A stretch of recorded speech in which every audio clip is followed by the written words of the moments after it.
지금 뭐 부동산 시장이 살아난다, 뭐 심리가 더 올라갔다느니, 뭐 시장이 살아난다느니, 뭐 이런 이야기를 하고 있는데요.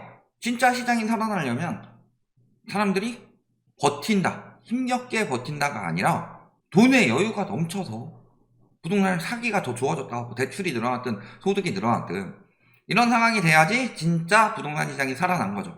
그런데 진짜 사람들이 힘들게 버티고 있다, 겨우겨우 버티고 있다. 그래서 지금 대출 풀어주더라도 이게 일시적이고 길어봐야 데드캣 바운스고 짧으면 일시 반등에 그칠 것이다, 이런 분석을 하도록 만드는 가장 큰 요인은요, 정말로 사람들이 쉽사리 버티고 있느냐 아니냐, 그걸 가장 잘 나타내는 지표는 경매 지표죠. 경매 회생 파산 지표인데 지금 경매가 어마어마하게 늘어나고 있다, 이 부분을 보셔야 되겠죠. 자, 그래서 보시면은 윤정부, 자, 국토연구원이라는 데가 국제기관이에요. 근데 여기가 요즘 보시면은 맨날 정부 찬양만 하고 있다. 보세요. 윤정부 연초 규제 완화에 부동산 시장 연착륙 효과가 났다. 경착륙의 주 원인으로 인식한 정부가 수요 둔화를, 시장의 연착륙을 적절히 유도했다는 진단. 주택시장 정상화를 위한 현 정부의 부동산 대책은 경기 및 주택시장 침체로 감소하던 매수 수요를 회복시키는데 주안점을 두고 시의적절하게 대응한 것으로 평가되며 세금 및 대출 규제 완화는 잠재 매수 수요로 이어져 시장 경쟁력 방지에 기여했다. 국제기관이 항상 그러는 곳은 아니에요. 왜냐면은 제가 이런 식으로 자꾸 이야기를 해서 문재인 정부 편드는 것 같은데 문재인 정부에서 엄청 깠어, 국제연구기관들이. 그러니까 저기도 똑같은 거예요. 지금 이딴 소리를 하고 있어요. 세금 및 대출 규제 완화가 매수 수요로 이어져 경착륙을 방지하고 시의적절하게 대응한 것으로 평가하고 있다. IMF도 그렇고 한은도 그렇고 뭐라고 그래요? 가계부채 증가 요인이 부동산이다. 정책 규제 강화해서 부동산 시장에 자꾸 유동성 해가지고 부채 늘어나지 않도록 만들어라 라고 했는데, 부채가 늘어났든 뭐든 대출 규제를 완화했으니까 경착륙이 방지돼서 매우 잘한 일이다, 이딴 소리를 하고 있는 거다. 저게 국책연구기관이에요? 바보 같은 소리를 하고 있어. 지금 저것 때문에 가계부채 다시 늘어나가지고 지금 세계적으로 경고 먹고서. 그러니까 지금 우리나라 이번에 뭐 국제시장 편입하는 것도 실패했잖아요. 세계 국제지수에 편입하는 것도. 우리나라가 되게 위험해 보이니까, 국가 자체가 되게 신용도가 높아 보이지 않으니까. 그러면서 가계부채 증가와 같은 금융 불균형의 핵심 요인으로 부동산을 지목했다. 그리고 가격도 지금 여전히 비싸다. 자, 가계부채 증가 불균형 핵심 요인이 부동산인데 대출 규제 완화로 경착륙 방지에 기여했고, 지금 보시면 주택가격도 소득이나 경제 여건에 비해 굉장히 비싸다고 이야기를 하고 있는데 주택시장 정상화가 된 거래요. 이러니까 제대로 된 정책을 낼 수가 있냐. 그래서 부동산 규제 풀었으니까 시장이 살아난다고 이런 기사가 떴습니다. 근데 시장을 보면 어때요? 22년 8월 이때가 역전세난의 본격적인 시작이었죠. 경매 건수가 계속 늘어나고 있다. 그래서 부동산 임의 경매 개시 결정 등기 신청 건수가 9,986건을 기록했고, 이는 작년 8월에 비해서 80% 이상 증가했다. 그리고 이렇게 올라갔다가 떨어지는 게 아니라 이렇게 올라갔다가 조금 떨어질 때도 있죠. 그렇지만 다시 또 올라가고, 조금 떨어지더라도 다시 또 올라가고, 계속 이런 상황이 벌어지고 있는 거죠. 그리고 임의 경매가 증가하는 것은 채무자가 원리금을 상환하지 못할 때 채권자가 임의 경매 개시 결정을 신청하고, 그래서 대출의 원리금을 제때 갚지 못하는 사람이 많아지고 있다는 뜻이다. 전세든 아니면 주담대든. 전세 보증금을 못 돌려줘서 임의 경매를 세입자가 신청을 하든가, 아니면 주담대를 못 갚아서 근저당권을 가지고 있는 은행에서 임의 경매를 신청을 하든가. 경매가 저렇게 늘어나고 있어요. 그런데도 뭐 전세가가 올라가고 매매가가 올라간다. 제정신이야. 지금 강남권에서도 억 단위로 하락권에 많이 뜨고 있어요. 9월 되면서. 왜? 9월에 대출을 쪼이고 있으니까. 이제 10월엔 더 쪼이겠죠. 아, 그래도 서울은 괜찮을까요? 아파트는 괜찮을까요? 항상 이야기하는 게, 그거는 다 빌라나, 뭐 상가나, 혹은 뭐 오피스텔이나 이런 거지. 아파트는 괜찮아요. 그 중에서도 안전자산인 서울 아파트는 괜찮아요. 서울 아파트 진행 건수도 계속 늘어나는 반면에 낙찰가율은 2달 연속 하락하고 있다. 이거 매매 시장이랑 똑같은 상황이죠. 자, 경매 진행 건수가 늘어났다. 즉 매물이 늘어나죠. 근데 낙찰가율은 2달 연속 하락했다. 매물 대비 거래량을 보면은 지금 굉장히 많이 떨어진 상황이다. 거래량이 조금씩 늘어나면 뭐예요? 매물이 더 훅훅 늘어나는데, 즉 수요보다 공급이 훨씬 더 많다는 소리예요. 공급이 많은데 왜 공급 대책을 한다고 하면서 수요 활성화 대책을 하고 자빠졌냐. 그러니까 정신 나간 정책들이 계속 나오고 있는 거예요. 이번 공급 대책 해가지고 뭐 역대급 공급 대책이니 뭐 하고 있는데 실질적으로 공급 없는 공급 대책이에요. 공급 없는 공급 대책이고 수요 활성화만 시키고 있는 거고, 가뜩이나 경매 많이 나오고 있고 매물 늘어나고 있는데 건물 열심히 때려 지어가지고 뭐 하려고? 중국골 하려고? 중국처럼 빈집 어마어마하게 늘리려고요? 그거를 전세 문제 생기면은 허그가 책임져주고 분양 입주 문제 생기면은 허그가 책임져주고 해가지고 국가에서 다 떠안아주려고? 이런 상황인 거고, 문제는 여기서요. 첫 번째, 아까 두 가지 말씀을 드렸었죠. 경매가 늘어나는 이유, 더 늘어날 수 있느냐 했을 때 전세가가 문제가 되든가, 아니면 대출, 주담대가 문제가 돼서 개인 파산까지 가는 경우. 그러니까 보통 파산까지 가지 않으면 경매에 잘 안 넘기죠. 보통 그런 상황인 건데, 보시면 역전세는 만기 계약 60%가 역전세가 날 거다. 내년 상반기까지. 그리고 가장 위험한 곳이 경기 인천이다. 수도권에서 어마어마하게 많이 나올 거다. 그리고 아파트에서 많이 나올 거다. 그랬었죠? 그 다음에 그러면은 주담대 영끌족들 시장은 괜찮냐 봤을 때 보시면은 지금 연체율이 올라가고 있습니다. 빚을 못 갚고 있다는 소리예요. 가계부채의 연체율이 올라가고 있고, 심지어 작년 7월 말에는 주담대 연체율이 0.11이었는데 0.22, 0.23 이런 식으로 계속 올라가고 있어요. 여기에 또 한 가지 뭐가 있어요? 요 부분에서 상매각 해주고, 그 다음에 갈아타기, 대환대출이나 뭐 이런 거 갈아타기 해주고, 대환대출은 안 될 것 같을 때는 뭐 한 거예요? 되게 갈아타기 좋은 대출을 출시를 했잖아요. 안심전환대출이나 혹은 특례보금자리론이나 등등.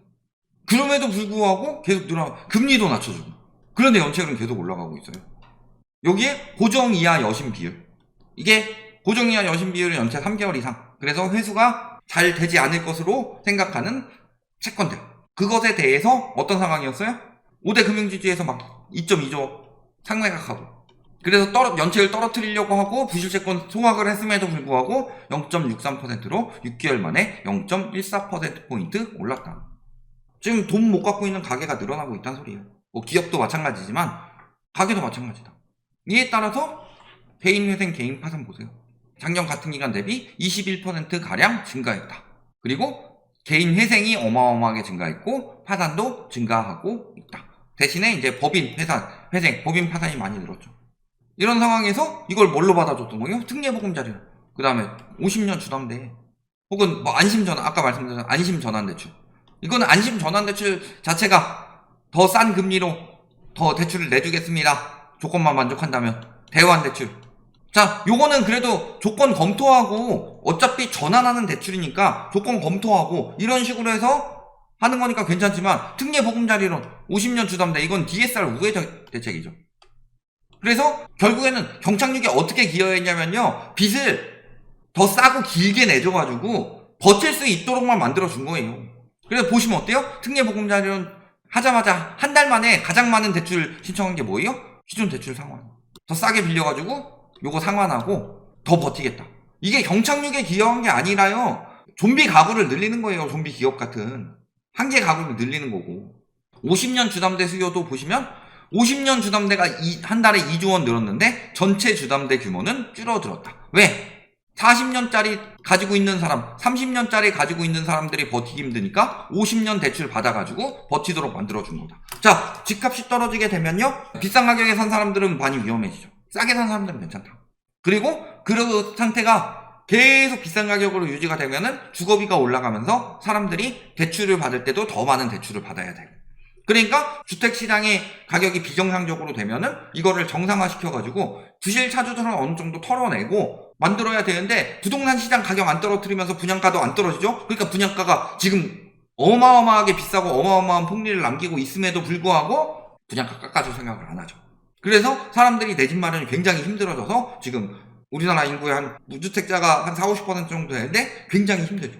그런데 집값을 버티기 위해서 대출을 더 길게 가져가고 DSR을 우회해주면서 금리를 좀 싸게 해줘가지고 버틸 수 있도록만 만들어서 나오는 급매물이나 이런 걸 줄였다. 이 부동산 시장이 얼마나 오래 갈 수 있을 것이며, 그 다음에 오래 간다 손 치더라도요, 결국에는 못 버틸 사람들이 빨리 채권을 처분하고 가격을 떨어뜨리고 이 상황이 아니라 집값은 계속 그대로라서 사람들은 집 살려고 계속 돈만 모으고 있고, 집 산 사람들은 계속 저런 식으로 갈아타게 해가지고 더 오랜 기간 소비에 참여를 못하고, 그러면은 내수시장 어떻게 살릴 거예요? 이런 상황인 거죠. 그리고 문제는 근데 그것들을 이제 다 그만했죠. 그래서 일반형 상품이 지금 26일을 끝으로 실행이 중단됐고 27일부터, 그러니까 추석 바로 직전에 중단했죠. 그 다음에 50년 만기 여기도 저번 달부터 중단했다. 거의 그 상환 능력이 증명되지 않는 이상은 DSR 40년으로 적용하기로. 자, 요런 상황이라면요 어떻게 돼요? 진짜로 대안대출 조건을 성립해가지고 은행에서 받아주는 경우 제외하고는 저런 식으로 꼼수로 대출 갈아타기해서 어떻게든 버텨가지고 집값 언제까지 결국에는 올라가겠다, 우리 모두 위아더 담합해가지고 버티는 상황이 벌어질 수가 없는 상황이 됐다. 자, 그러면 아까도 말씀드렸지만 역전세 문제 심각해지고 있어요. 근데 막 지금 전세가 올라간다 하고 있는데 역전세 문제는 점점 더 커지죠. 그런데 금리가 올라가고 있다. 전세는 금리 영향을 굉장히 많이 받죠. 이 부분을 저희가 2020년부터 주장을 했는데 언론에서 계속 거짓말했죠. 전세는 금리 영향 없다고. 그러더니 이번에 떨어지기 시작하니까 언제 그랬냐는 듯이 이제 금리 막 정부에서 누르니까 전세가 다시 올라갈 거다, 이딴 소리 나오고 있고, 금리 다시 올라갈 때는 갑자기 또 공급 이야기 꺼내면서 전세가 올라갈 것이다, 이딴 소리나 꺼내고 있죠. 그 다음에 두 번째, 집주인들이 버틸 수 있는 수단들이 사라지고 있다. 그리고 이미 경매는 늘어나고 있고, 그 다음에 회생 파산이 늘어나고 있다. 회생 파산이 늘어난다는 소리는요 6개월에서 1년 뒤에 경매가 더 나올 것이라는 소리입니다. 회생 파산이 줄어들고 있으면 지금은 경매가 늘어나고 있지만 한 6개월에서 1년 뒤에는 경매가 조금씩 줄어들 겁니다. 사람들이 이제 살만해지고 있습니다. 이런 상황으로 말씀드릴 수 있는데, 늘어나고 있다는 건 경매 늘어나는 추세가 적어도 내년 상반기까지는 계속 지속이 된다는 소리예요. 그리고 경매는 늘어나는데 낙찰은 줄어들었죠. 그렇다고 기존에 내 집을 팔려고 하는데 내 집 파는 것도 매물은 엄청나게 늘었는데 거래량은 7월부터 감소했죠. 8월에 반짝하긴 할 때죠. 이거 주담대 50년 주담대 막차 수요 올렸으니까. 근데 9월부터 어떡할 거냐. 이런 상황인데도 대출 더 늘려가지고 사람들 부담 더 주면서 가계부채 위기 더 크게 만들면서 부동산 시장 잠깐 붙잡아 놓은 걸 가지고 이게 연착륙에 기여했고 이딴 식으로 자화자찬할 때가 아니라 지금 어떻게 크게 안 터지고 가계부채를 디레버리징 할지를 고민을 해야 되는데, 결국에는 그 핵심에는 부동산 가격을 잡지 않으면 되지 않는 거다. 그런데도 불구하고 지금 자꾸 엉뚱한데, 특히 건설사 살린답시고 이 짓거리 저 짓거리 하고 있는데, 지금 공급이나 이런 데 늘릴 때가 아니라 부동산 터졌을 때 선의의 피해자들, 특히 전세입자들이 많이 피해를 보죠. 이런 것들 경매 터지고 했을 때 전세입자들이 어떻게 피해를 안 보고 무리하게 갭투기 했다든가 혹은 아예 전세 사기를 노리고서 사기를 쳤다든가, 이런 인간들이 더 활개치지 못하도록 잡을 방도를 해야지 연착륙이 되는 거다. 지금 경매가 쏟아지는 거예요? 마찬가지예요. 집값이 떨어지니까 경매가 쏟아지는 거예요. 왜? 일부는 진짜 못 버텨서고 일부는 전세입자들한테 떠넘기려고.